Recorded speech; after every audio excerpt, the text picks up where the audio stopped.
आजकाल दिसपट्टे जिणेंत आमकां हवामानात जावपी अनपेक्षीत बदल पळोवपाक मेळटात।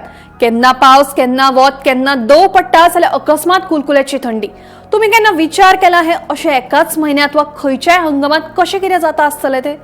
एक काळ असो आशिल्लो जेन्ना थंड शीतळ वातावरणाक लागून आमच्या गोंयची वळख आशिल्ली, पूण हेच गोंय आयज दिसान दीस तापपाक लागला। हय न्ही, खासा करून मे म्हयन्यात कोणूय जर उलयता उलयता सट्ट करून तापलो वा रागार जालो जाल्यार आमी ताका कितें रे तुजो माय तापला काय कितें अशें विचारतात। कारण मुळात त्या दिसांनी हवामान गरम आसता आनी सेकंद भितर राग येवप साहजीक आसता। पूण आता तशी स्थिती उरूच ना। आता ऋतूचे चक्र उरफाटें जाला। आयज 23 मार्च हो दीस संवसारीक हवामान दीस म्हणून पाळटात। आमच्या सरभोंवतणी हवामानात जावपी बदलांची तीव्रता ही दिसान दीस वाडत आसा। इतलेच न्हय तर हाचेच परिणाम पर्यावरणाचेर तशेंच मनशाच्या जिणेचेरूय जावपाक लागल्यात। देखून ह्या सगळ्या प्रश्नांचेर उपाय येवजण काडून जागृताय करपा खातीरूच हो दीस मनयतात।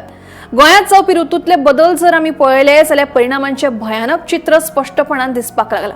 गिमांत अकस्मात तापमानात जाल्ली वाड, तातूंत हीट वेव्हाक लागून लोकांचे जाल्ले हाल, पावसाळी हंगामातली अनियमितताय, अकस्मात वादळी वाऱ्या सयत घोग्यांनी पडपी पावस, पूर स्थिती तर मदींच खंड पडून खूप दीस उबाळ पडल्या उपरांत परतून एक फावट पिरी पिरी करून पडपी पावस आमकां आपल्या अस्तित्वाची जाणीव करून दिता।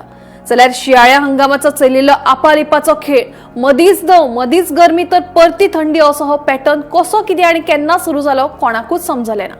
हवामानाच्या या अनपेक्षीत बदलाचो थेट परिणाम गोंयच्या उदकाच्या साठ्याचेर, शेतकी पिकावळीचेर जाता।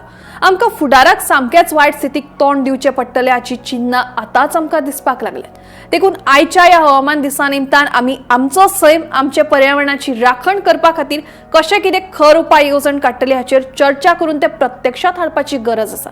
वाडटे प्रदूषण, दर्यावेळांचे संरक्षण, सौर उर्जेच्या वापरात वाढ करून आताच सगळी स्थिती आमच्या नियंत्रणाखाला हाडचीच पडटली। ना जाल्यार आमच्या फुडल्या पिळगेचो सूर्य उदयाच्या पयलींच अस्तंतलो हातून मात्तूय दुबाव ना।